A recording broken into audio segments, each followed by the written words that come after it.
Surat crime બ્રાન્ચની ટીમે 2 દિવસમાં રાંદેર વિસ્તારમાંથી 3 રીઢા આરોપીઓને 80.140 ગ્રામ ડ્રગ્સ સાથે પકડી પાડ્યા હતા। ક્રાઇમ બ્રાન્ચની ટીમને બાતમી મળી હતી કે રાંદેર અમર ચિલ્ડ્રન હોસ્પિટલ પાસેથી ડ્રગ્સ પેડલર પસાર થવાના છે।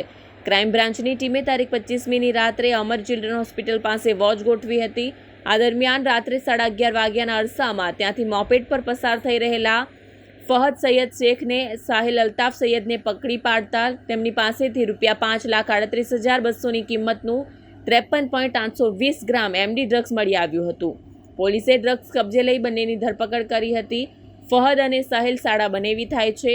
પોલીસની પ્રાથમિક પૂછપરછમાં આરોપીઓએ તેને આ ડ્રગ્સ રાંદેર શાહભાગળમાં રહેતા સોહાન હજીફુલ્લા ખાને વેચવા માટે આપ્યો હોવાનું જણાવતા પોલીસે સોહાનને તેના ઘરેથી પકડી પાડ્યો હતો। સોહાન પાસેથી પોલીસને ₹2,63,200ની કિંમતનું 26.320 ગ્રામ ડ્રગ્સ મળી આવ્યું હતું।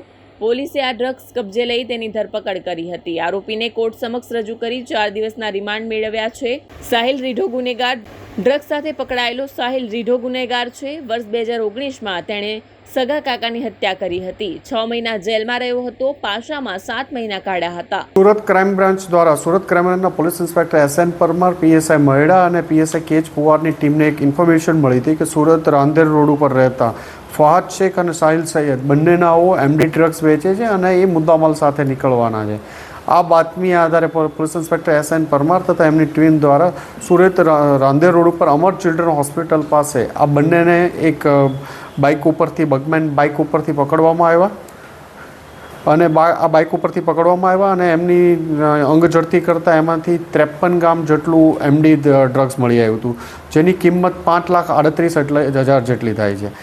આ લોકોની પૂછપરછ દરમિયાન એક બીજું નામ સામેથી આવ્યું કે આ મુદ્દામાલ ક્યાંથી લાવ્યો હતો, તો એણે સોહન હજીઉલ્લા ખાન રાંદેરનો રહેવાસી છે એનું નામ આપ્યું હતું। ક્રાઇમ બ્રાન્ચની બીજી ટીમ દ્વારા એના ઘરે વહેલી સવારે ફરીથી રેડ કરતા એની પાસેથી પણ એના ઘરેથી આપણને બીજું 27-23 ગ્રામ જેટલો મુદ્દામાલ બીજો પણ મળી આવ્યો એમડી ડ્રગ્સનો અને પ્રતિબંધિત પ્રતિબંધિત ન કહી શકાય પણ મેગ્નેશિયમ સલ્ફેટ જેવું એક એસેટિક વસ્તુ ત્યાં એમના ઘરેથી શંકાસ્પદ પદાર્થ મળી આવ્યો છે, જે 1400 ગ્રામ જેટલો છે અને એ આની સાથે મિક્સ કરતો હતો એવું એમનું પ્રાથમિક દ્રષ્ટિએ કહેવું છે।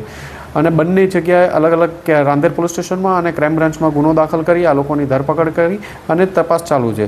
સોહન અને ફહાદ અને સાહિલ બંને 2022માં 33 ગ્રામ કોકેન સાથે સુરતમાં પકડાઈ ચૂક્યા છે।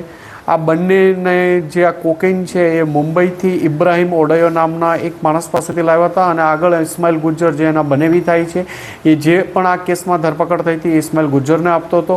એની બહેન હિના જે સાહિલની બહેન હિના છે એને પણ SOG દ્વારા 500 ગ્રામ એમડી સાથે સુરત શહેરમાંથી ધરપકડ કરવામાં આવી હતી।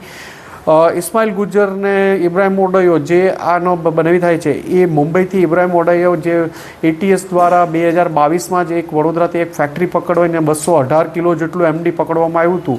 એનો મુદ્દામાલનો રિસીવર ઇબ્રાહિમ ઓડયો હતો અને ત્યાંથી પણ માલ ઇસ્માઇલ ગુજ્જર લેતો હતો।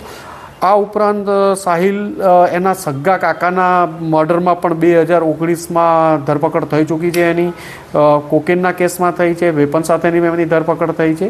આ લોકોની એરેસ્ટ કરી અને આગળની એ લોકોની પૂછપરછ ચાલુ છે અને એમના 3 દિવસના ફહાદ અને સાહિલના રિમાન્ડ મેળવવામાં આવ્યા છે।